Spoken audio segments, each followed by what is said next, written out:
Bukan sesuatu yang hiperbolis apabila sebuah ibu kota negara harus dipindah dari satu wilayah ke wilayah lainnya yang lebih memadai.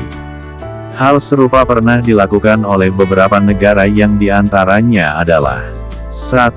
Turki. Turki memindahkan ibu kota dari Istanbul ke Ankara pada tahun 1923. Hal ini didasari oleh penguasaan pasukan Perancis, Inggris, dan Rusia, yang pada masa itu berhasil menguasai Istanbul. 2. Malaysia. Secara resmi Malaysia tidak memindahkan ibu kotanya.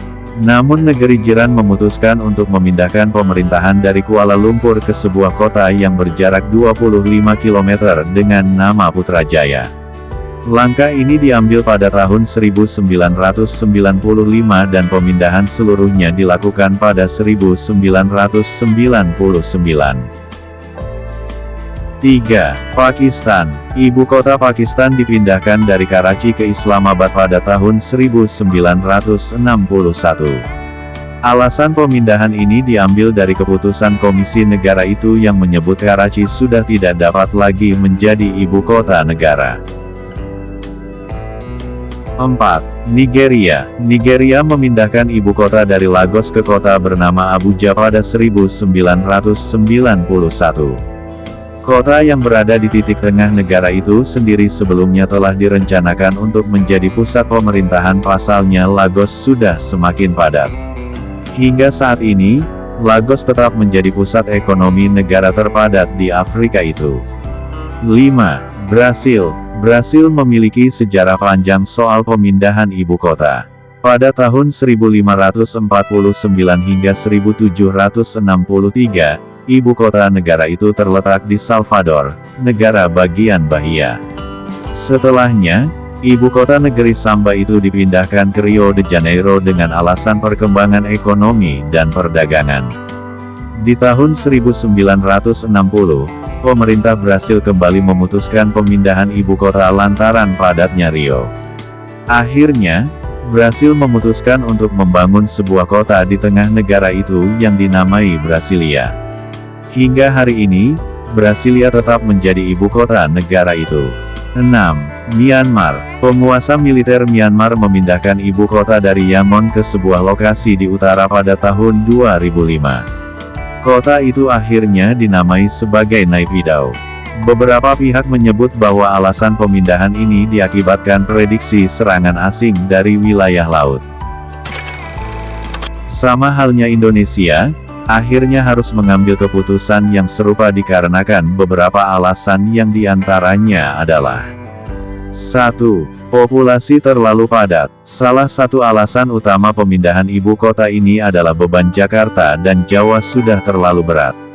Survei penduduk antar sensus SUPAS pada 2015 menyebutkan, sebesar 56,56% masyarakat Indonesia terkonsentrasi di Pulau Jawa. Sementara di pulau lainnya, persentasenya kurang dari 10%. 2. Kontribusi ekonomi pada PDB. Berdasarkan data Badan Pusat Statistik BPS 2018, kontribusi ekonomi terhadap PDB di Pulau Jawa sebesar 58,49%. 3. Krisis air bersih. Berdasarkan data Kementerian Pekerjaan Umum dan Perumahan Rakyat PUPR 2016, Jawa mengalami krisis air yang cukup parah. Ada daerah yang termasuk indikator berwarna kuning yang artinya mengalami tekanan ketersediaan air, seperti di wilayah Jawa Tengah. 4. Pertumbuhan urbanisasi sangat tinggi. Pada tahun 2013 Jakarta menempati peringkat ke-10 kota terpadat di dunia UN 2013. Pada tahun 2017 menjadi peringkat ke-9 kota terpadat di dunia. 5. Ancaman bahaya banjir, gempa bumi, dan tanah turun di Jakarta.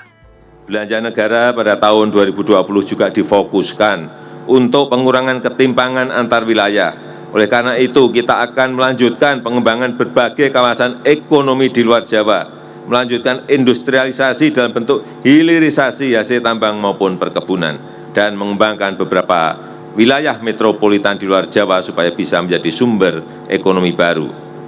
Selama ini denyut kegiatan ekonomi secara umum masih terpusat di Jakarta dan di Pulau Jawa, sehingga Pulau Jawa menjadi sangat padat dan menciptakan ketimpangan dengan pulau-pulau luar Jawa. Apabila kita membiarkan hal tersebut berlanjut tanpa ada upaya yang serius, maka ketimpangan akan semakin parah. Untuk itu, rencana pemindahan ibu kota ke Pulau Kalimantan diletakkan pada konteks ini, sehingga akan mendorong pertumbuhan ekonomi baru, sekaligus memacu pemerataan dan keadilan ekonomi di luar Jawa.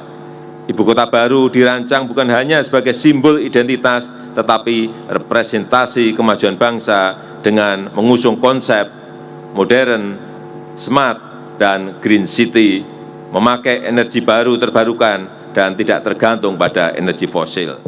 Selain alasan kependudukan yang sudah padat, kata Presiden Joko Widodo, pemindahan ibu kota negara ini untuk mendorong pertumbuhan ekonomi yang inklusif dan merata termasuk di kawasan timur Indonesia. Selama ini, Jakarta dan sekitarnya terkenal dengan pusat segalanya pemerintahan, politik, industri, perdagangan, investasi, teknologi, budaya, dan lain-lain. Pemindahan ibu kota negara yang telah direalisasikan oleh Presiden Joko Widodo. Selanjutnya bagaimana apabila Bapak Prabowo Subianto telah dilantik menjadi Presiden Republik Indonesia? Mengutip ulasan dari CNBC bahwasanya calon presiden dan wakil presiden pemenang pemilu 2024 versi hitung cepat Prabowo Subianto dan Gibran Rakabuming Raka, disebut ingin proyek ibu kota negara IKN cepat rampung. Meskipun belum resmi dinyatakan menang, anggota Dewan Pakar Tim Kampanye Nasional Prabowo Gibran, Derajat Wibowo sudah mulai mendekati pihak-pihak dari sejumlah negara untuk berinvestasi di IKN.